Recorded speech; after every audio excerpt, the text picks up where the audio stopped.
Witam szanownego pana prezydenta Rady Europejskiej Donalda Tuska w Chorvatiji, dragi Donaldže.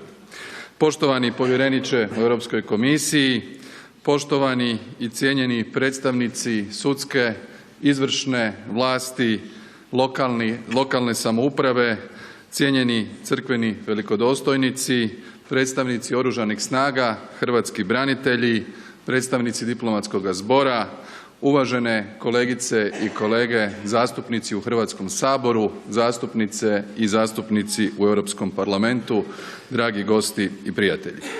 Srdačno vas sve pozdravljam u ime Vlade Republike Hrvatske povodom svečane sjednice Hrvatskog sabora i 25. obljetnice međunarodnog priznanja Republike Hrvatske. 15. siječnja 1992. godine Republiku Hrvatsku međunarodno je priznalo 12 država članica tadašnje Europske zajednice. Uslijedilo je to nakon održavanja prvih višestranačkih izbora, donošenja Ustava Republike Hrvatske, izražene volje hrvatskog naroda očitovane na referendumu, ustavne odluke o suverenosti i samostalnosti Republike Hrvatske i odluke o raskidu državnopravnih sveza s ostalim republikama i pokrajinama bivše SFRJ. Pritom je ključnu ulogu imao Hrvatski sabor. Danas, 25 godina poslije, prisjećamo se tih dana kada smo se za svoju samostalnost i suverenost borili u posebno teškim uvjetima i podnijeli iznimnu žrtvu. U jeku nametnutog rata i velikosrpske Miloševićeve agresije hrvatski su branitelji za slobodu i samostalnost Republike Hrvatske dali nemjerljiv doprinos i požrtvovnost. U toj bitci izgubljeni su nevini životi, naši ljudi protjerani su iz svojih domova, razarana su sela i gradovi, a zajedno s njima uništeni su brojni, važni i vitalni objekti, bolnice, škole, muzeji, naši gradovi, naša sela. U tim danima stradanja i razaranja ključno je bilo jedinstvo hrvatskog naroda. Upravo su zanos i žrtva hrvatskih branitelja te jedinstvo hrvatskog naroda zajedno s vizionarskom i državničkom politikom prvog hrvatskog predsjednika dr. Franje Tuđmana bile točke preokreta koje su omogućile priznanje unatoč nenaklonjenom stajalištu znatnog dijela međunarodne zajednice u tim godinama. Značajan doprinos tome dala je i nastajuća hrvatska diplomacija i izvršne vlasti, ali i ona parlamentarna, koja je u kratkom vremenu i u iznimno teškim okolnostima međunarodnu zajednicu uspjela uvjeriti u opravdanost osamostaljenja i obranu od agresije te važnost međunarodnog priznanja Republike Hrvatske. Glavni argument tada bila je istina. Hrvatsku su među prvim u lipnju i srpnju 1991. godine priznale Slovenija i Litva, zatim u prosincu Ukrajina, Latvija, Island, Njemačka i Estonija, te u siječnju nekoliko dana prije 12 članica Europske zajednice Sveta Stolica i San Marino. 15. siječnja uz članice Europske zajednice hrvatsko priznanje dale su i Austrija, Bugarska, Kanada, Mađarska, Malta, Norveška, Poljska i Švicarska. Do kraja siječnja Hrvatsku je tada priznalo 44 države. Međunarodno priznanje ispunilo je hrvatski narod u domovini i iseljeništvu ponosom te je potvrdilo samosvijest o povijesnoj, kulturnoj, civilizacijskoj i političkoj pripadnosti vrijednostima zapadnih demokracija. Bila je to potvrda da je težnja hrvatskog naroda za slobodom i neovisnošću legitimna i opravdana i da bivša država pripada prošlosti. Od toga dana nitko više nije mogao zaustaviti hrvatsku budućnost kao subjekta međunarodnoga prava. Naša zastava od tada se vijori diljem svijeta, a mnogi od nas pamte oduševljenje koje je toga dana vladalo u domovima, na trgovima i ulicama širom Hrvatske, na bojišnici među našim braniteljima, kao i u domovima brojnih Hrvata u zemlji i inozemstvu. Hrvatska je od toga trenutka u međunarodnim okvirima stasala Postupno smo postajali članica Ujedinjenih naroda, Organizacije za europsku sigurnost i suradnju, Vijeća Europe, Sjevernoatlantskog saveza i Europske unije.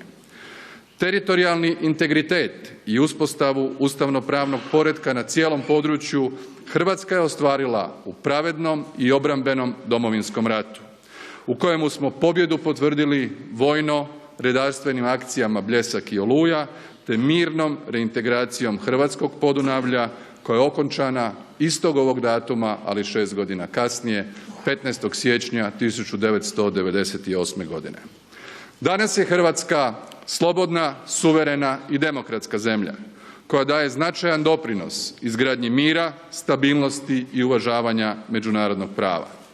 Naša trajna zadaća ostaje promicanje istine o Domovinskom ratu, poštovanje žrtve hrvatskih branitelja kao i svih hrvatskih ljudi koji su svoj doprinos utkali u temelje cjelovite, slobodne i samostalne Hrvatske.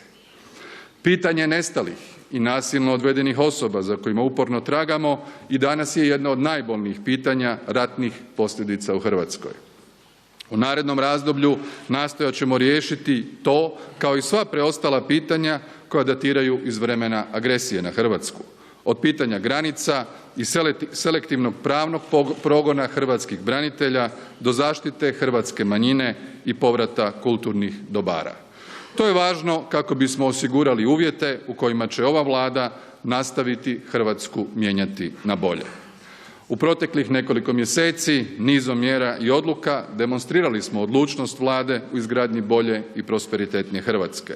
Politička stabilnost i povoljni makroekonomski trendovi pružaju nam priliku, ali nameću i obvezu za provedbu sveobuhvatnih reformi, štiteći pritom vitalne nacionalne interese i integritet naše države.